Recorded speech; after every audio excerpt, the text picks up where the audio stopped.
So first of all, what is general awareness? So basically, it's simply the information that is accumulated with a period of time. Why general awareness to the CMAT students? So first of all, it helps us to make a plan.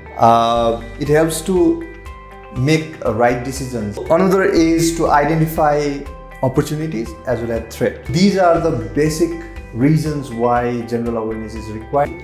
When we talk about general awareness, out of 100, it covers 25%. So first of all, we'll be looking after the discovery. Who discovered something?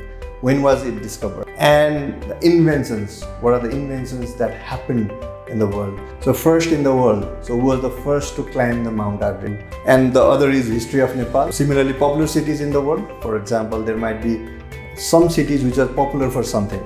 So national animal of the country, and rivers of the Nepal as well as of the world. Lakes of the Nepal, football and the World Cup. When we talk about the sports, the football comes first. So the next is cricket and the World Cup.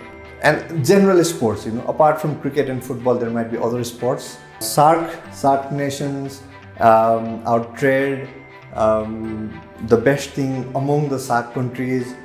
So the other is book and the author. And when we talk about books and author, it is both of national as well as international. Similarly, movies and an Oscar award.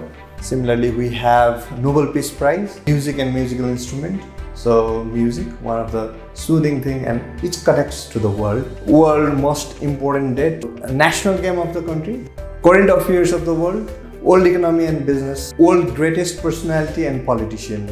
These are the general areas where general awareness is being covered with.